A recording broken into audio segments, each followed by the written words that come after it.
Have you ever wondered if someone's destiny is sealed by their upbringing, or if even the most hardened heart can be touched by light? Prepare to unravel the complex journey of Zabuza Momochi, the so-called Demon of the Hidden Mist from Naruto. Known for his lethal coldness and his reputation as a ruthless assassin, Zabuza seemed to be the embodiment of inhumanity. But what if I told you that, behind that icy facade, lay a story of deep pain, difficult choices, and surprisingly, an overwhelming affection he himself refused to acknowledge? What we are about to explore goes far beyond the battlefield. It's a journey into the psyche of a man who discovered the meaning of human connection in his final, most painful moments. Was Zabuza a monster by nature, forged in pure evil, or just the tragic result of a world that stifled compassion and demanded brutality for survival? Prepare to see Zabuza Momochi in a new and surprising light. Zabuza Momochi's story doesn't begin in a warm cradle, but in the dense, unforgiving shadows of Kirigakure, the village hidden in the mist. In the not-so-distant past, this village was infamously known for a brutal and inhumane practice: the genin graduation exam. This wasn't just about testing ninja skills. It was a macabre survival ritual where young, aspiring genin were forced to eliminate their own academy classmates. Imagine the scene. Children, many still in their tender years, compelled to take the lives of their friends, those with whom they shared innocent dreams and laughter. This was the chilling, hopeless environment in which Zabuza was mercilessly shaped. From a very young age, Zabuza stood out for a coldness and combat aptitude that bordered on the supernatural. At just 10 years old, even before officially becoming a genin, he performed a feat that shocked even the most hardened village leaders and elders. He mercilessly massacred all 100 classmates participating in the exam that year. This brutal act, which earned him the terrifying nickname Demon of the Hidden Mist, was not a burst of gratuitous evil, but the direct and inevitable result of a system that forced him to annul any trace of empathy, compassion, or fear to ensure his own existence. The only rule was to survive, and Zabuza understood it better than anyone. From a psychological perspective, we can observe here the beginnings of emotional hardening and desensitization to violence. When an individual is exposed to extreme violence and the constant need for self-preservation in a hostile and threatening environment, the brain can develop adaptive defense mechanisms that suppress emotions considered weak or dangerous, such as fear, sadness, guilt, and, most importantly, compassion. It's a gradual process of desensitization, where repeated acts of aggression, whether as perpetrator or witness, lead to a progressive decrease in emotional response to such events. For Zabuza, survival became the ultimate imperative, and violence his only effective language. The village hidden in the mist, with its rigid regime, its kill or be killed philosophy, and its valuing of brute force above alls, created a fertile and perverse ground for personalities like Zabuza's to flourish and become the norm. He was, in many ways, a bitter product of his environment, a distorted and dark reflection of the expectations and demands of a society that forced him to annul his own humanity. The absence of affectionate figures, of a system that valued human life or interpersonal connection, compelled him to adopt violence as his only form of communication and elimination as his sole purpose. Zabuza's life was a relentless pursuit of power, recognition, and a twisted form of control, which led him to become a renowned member of the feared 7 Ninja Swordsmen of the Mist, an elite group known for their brutality and blood-stained blades. But amidst all this darkness and the cycle of violence, there was something no one, not even Zabuza himself, saw coming. A whisper of humanity that would challenge his entire existence.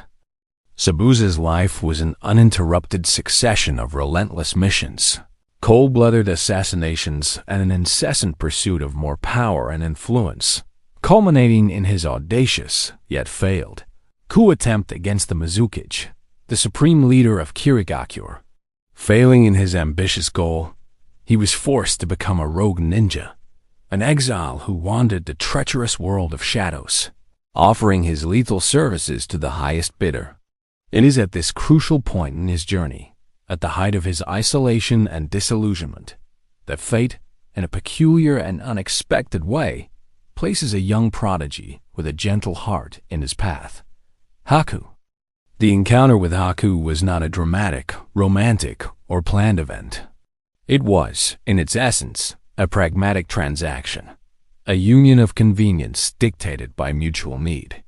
Haku, with his extraordinary combat talent, his rare bloodline, and his unwavering devotion, seemed to be the perfect tool, the ideal resource for Zabuza's objectives. He was a versatile weapon, a living shield, a valuable and incredibly useful resource. And Zabuza, with his pragmatic, hardened, and efficiency-focused mind, saw him exactly that way, an exceptional combat tool. However, what Zabuza didn't immediately realize, and what would only reveal itself painfully late, was that Haku offered something far deeper than mere utility.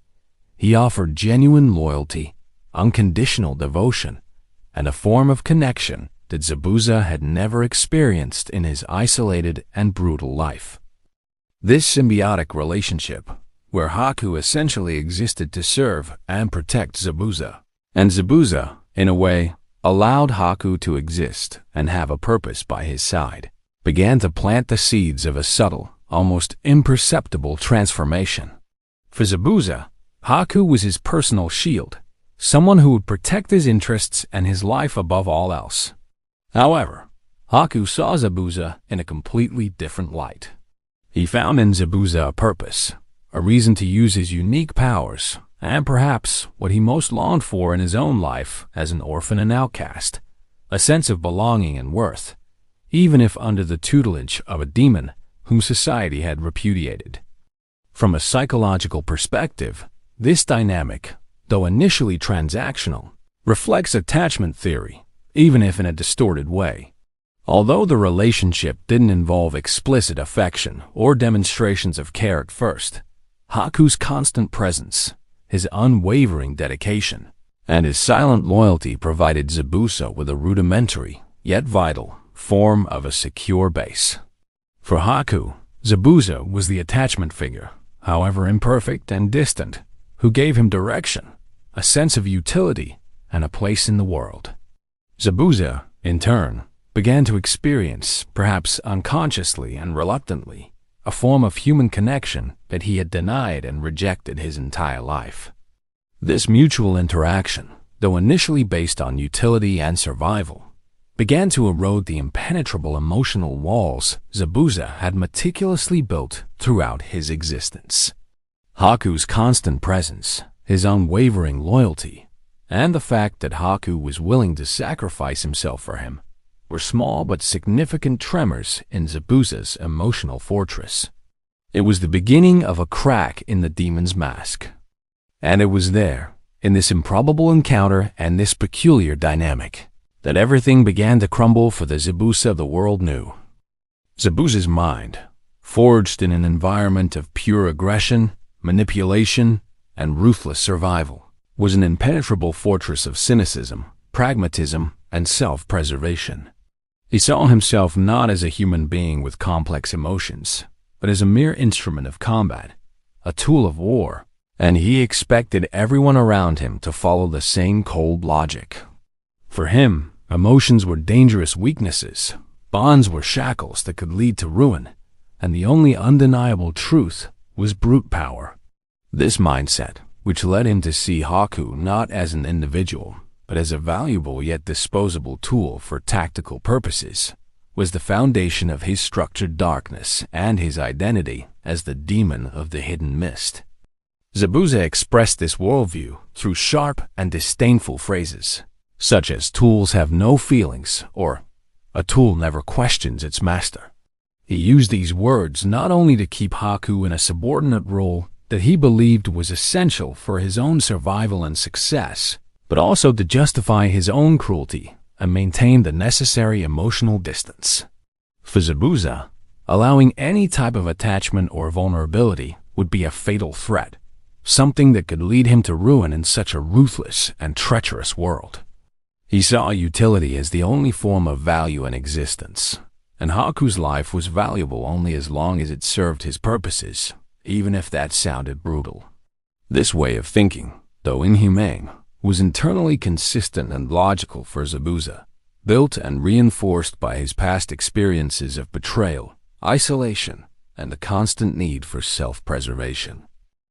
However, the true complexity of the relationship between Zabuza and Haku lay in the fact that Haku, despite everything, refused to be just a tool. Haku's loyalty was so deep, so unconditional, and so genuine that, even with Zabuza trying to deny and suppress it, it began to pierce the emotional armor he had built over decades. Haku's words about being someone who became necessary to Zabuza, though Zabuza initially dismissed them with a sneer, began to resonate somewhere deep within his mind. It was a persistent whisper, a dissonant melody in his symphony of violence and indifference. Zabuza was beginning to be affected, even if he didn't want to admit it. But the true monster, the repressed pain and the dormant humanity, were yet to awaken in an overwhelming way. Zabuza's relentless journey with Haku led him to an epic and fateful confrontation against Naruto Uzumaki and Team 7 on the majestic Great Naruto Bridge, in a battle that would change the course of their lives and Zabuza's own perception. The tension was palpable, blades clashed, and ideals collided. But the climax of this epic confrontation would reveal the depth and fragility of the bond between Zabuza and Haku in a way Zabuza could never have predicted or understood. During the climax of the confrontation, Haku, in a supreme demonstration of unconditional loyalty, pure affection, and self-sacrifice, makes a decision that would seal his fate and break Zabuza's defenses. He heroically throws himself in front of a deadly attack from Kakashi Haddock, the copy ninja, using his own body as a human shield to protect Zabuza from an inevitable end. It is a moment of pure and overwhelming devotion, an act that transcends any logic of tool or utility that Zabuza had imposed on him. Haku's lifeless body falls to the bridge, and the silence that follows that sacrifice is more deafening and impactful than any chakra explosion. Zabuza's initial reaction is one of calculated coldness and apparent indifference. He demands with his hoarse and impassive voice that Kakashi remove Haku's body from the path, uttering cold words like, "The fight isn't over," and "Don't waste time on useless trash." This attitude is a reflection of his deep and ingrained mechanism of denial and emotional defense. For him, admitting pain, affection, or loss in that moment of battle would be a fatal vulnerability, an irreparable crack in his facade as a senseless demon. He had spent his entire life suppressing and denying emotions, and the shock of Haku's loss was so overwhelming, so outside his emotional comfort zone, that his brain sought the only way it knew to deal with it: emotional dissociation. He refused, consciously and unconsciously, to acknowledge the crushing impact of that sacrifice. However, Zabuza's icy coldness is quickly shattered by the simple, yet cutting, words of Naruto Uzumaki. Naruto, with his purity of spirit, his brutal honesty, and his innate ability to see the good in others, confronts Zabuza directly and bluntly. He accuses Zabuza of being a cruel monster for not caring about the death of someone who loved him deeply and sacrificed themselves for him. Naruto questions Zabuza's very humanity, forcing him to face the painful reality of what Haku truly represented. Naruto's words are not just a sermon. They are an emotional catalyst, penetrating the deepest layers of defense Zabuza had meticulously built throughout his life. It is at this point, with Naruto's words echoing and Haku's body on the ground, that Zabuza undergoes a dramatic and irreversible internal transformation. The young ninja's words, combined with the agonizing sight of Haku's lifeless body, finally break through his impenetrable emotional barrier. Tears, which he likely hadn't shed since his earliest childhood, streamed down his scarred face. He cries, not out of anger, not out of frustration, but out of a deep, agonizing, and liberating sorrow. Zabuza, the feared demon of the hidden mist, reveals himself to be a devastated, remorseful, and broken man who realized too late the depth and beauty of the connection he had shared with Haku. It is the point of no return for Zabuza. He finally understands, amidst the agonizing pain, that Haku's love, loyalty, and devotion were, in fact, his true strength and his most powerful weapon, and that he had lost the most valuable thing he ever had in his life. The demon wept. Zabuza's sudden and overwhelming transformation, from a cold, emotionless warrior to a man in tears, mourning his loss, is not random. It is a complex and profoundly human psychological phenomenon. What happens in Zabuza's mind and heart at this decisive moment on the Great Naruto Bridge can be explained by fundamental psychological concepts, such as cognitive rupture and loss processing. First, Naruto's incisive, direct, and honest words act as a violent cognitive awakening. Zabuza, until then, operated under a distorted and self-imposed logic where affection was a dangerous weakness, vulnerability an unacceptable risk, and utility was the only recognizable value in human beings. Naruto's intervention, by exposing Haku's pure and sacrificial devotion and Zabuza's stubborn denial, forces an abrupt and painful re-evaluation of all his fundamental beliefs and values. It's as if a thick, dense veil falls from his eyes, revealing to him the undeniable and overwhelming truth of Haku's love, a love he had consciously tried to ignore, devalue, and suppress. This profound rupture in his mental structure forces him to confront the reality of loss, not as that of a tool that broke, but as that of a human being who valued him deeply, who gave their life for him, and who loved him unconditionally. Secondly, Haku's death triggers a process of delayed and explosive grief. Throughout his life, Zabuza built an impenetrable emotional fortress, skillfully suppressing all his emotions, especially sadness, vulnerability, and the need for connection. He believed that expressing any feeling would make him weak and expose him to danger. Haku's death, however, is such a monumental, significant, and unexpected loss that Zabuza's emotional defenses simply cannot contain it anymore. The barrier breaks. The tears that flow from his eyes are a visceral reflection of years of accumulated pain, a cathartic explosion of feelings repressed for decades, perhaps since his own traumatic childhood in Kirigakure. This intense physiological and emotional response to grief, manifested by uncontrollable crying, is the primary way the body and mind process an overwhelming trauma and intense loss. It is Zabuza's body rebelling against repression. We can even draw parallels between Zabuza's experience and real-life cases of individuals who experience complex and chronic trauma, developing severe defense mechanisms to survive in abusive or highly violent environments. Many soldiers in combat zones, or people who grew up in environments of extreme emotional deprivation and aggression, learn to turn off their emotions, to anesthetize their feelings, to deal with the brutality and inhumanity around them. However, when an event of great emotional impact occurs, such as the loss of a companion they deeply trusted and who showed affection, this emotional armor, no matter how strong, can break, revealing the underlying vulnerability and repressed pain. Zabuza's reaction is the epitome of genuine and excruciating regret. He finally realizes that his relentless focus on power, on survival at all costs, and on emotional suppression completely blinded him to the invaluable worth of human connection. Haku was not a tool. He was the personification of unconditional affection, pure loyalty, and dedication that Zabuza, in his forced isolation, never knew he needed.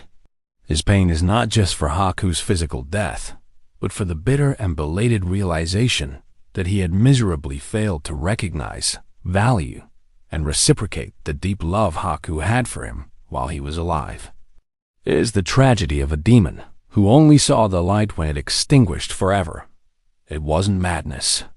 It was a painful and profound revelation about the logic of affection. After Haku's devastating loss and his own emotional catharsis on the great Naruto bridge, Zabuza Momochi no longer seeks survival or power. He gives himself over to an uncontrollable fury, but this fury is no longer directed at his ninja enemies. It is channeled against those who dared to harm Haku's memory and honor, Jutto and his thugs. The corrupt magnate who had hired and then betrayed them, and who, in Zabuza's distorted and now clarified view, was the true cause of his deepest pain. Zabuza, even mortally wounded by Kakashi, with a disabled arm and disarmed, launches a final suicidal attack against Gato's army. He fights with renewed ferocity and determination, no longer driven by selfish ambition, but by a visceral desire for redemption and vengeance for Haku's soul. He eliminates Jutto, falling immediately after, next to his companion's body, his last moments spent trying to touch the face of the only being who truly understood him. The impact of Zabuza and Haku's deaths on the great Naruto bridge extends far beyond the physical battle. This tragic story profoundly shapes Naruto Uzumaki's journey and life philosophy, teaching him crucial and unforgettable lessons about the nature of pain, loss, human complexity, and the possibility of redemption. Naruto, who witnessed Zabuza's emotional transformation, understands that even the most ruthless villains and the most feared beings can have their own tragedies, their own pains, and their own, albeit twisted, forms of affection.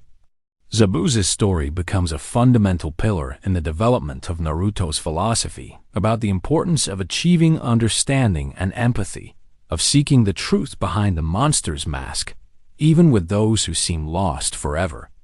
Philosophically, Zabuza and Haku's story invites us to a deep and sometimes uncomfortable reflection on the nature of humanity, monstrosity, and the influence of environment on individual formation. Zabuza was born and raised in an environment that forced him, from childhood, to annul his empathy and become a killing machine to survive. He was, in many ways, a tragic victim of a social system and a culture that valued brutality and inhumanity over compassion and human connection. Was Zabuza a monster by intrinsic choice, or a painful reflection of a society that pushed him into darkness, that killed his feelings and forced him into an existence of violence? His final redemption, though late and consummated in death, suggests that love, loyalty, and human connection are forces so powerful, so essential, that they can even pierce the thickest and most impenetrable emotional armor. Zabuza's story is not just the saga of a rogue ninja.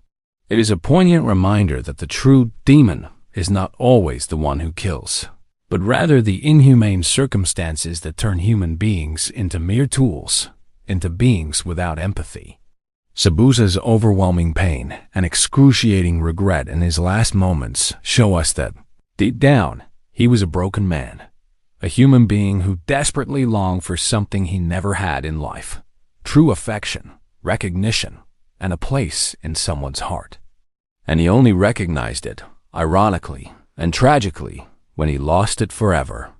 The legacy of chaos left a mark, but also a lesson. But perhaps Zabuza and Haku's story was not just an end, but a beginning. Perhaps he was not the last to find redemption in his last breath, and his story serves as an inspiration for others to seek the light before it's too late. Zabuza Momochi's journey leads us to an uncomfortable and essential reflection. To what extent are we inexorably products of the environment in which we are formed? His complex and tragic story confronts us with the powerful idea that even amidst the deepest darkness, the fragile yet resilient flame of affection can find a way to shine, to break through the barriers of the most hardened heart. Zabuza, the feared demon who learned to love, was not an innate monster, born of pure evil, but a man who, in his tragic and painful journey, discovered that true strength and true humanity lie not in the absence of feelings, but in the overwhelming courage to feel them, even if it comes with the pain of regret. His death beside Haku was not just an end to his existence, but a silent and eternal lament that echoes the fundamental question: what would we have become if we had had the chance to love before completely losing ourselves in the darkness? What do you think of this complex figure? Is Zabuza's life a powerful lesson about redemption, or an inevitable tragedy of a cruel world? Leave your comment, and let's continue this conversation about the twisted paths of the human mind.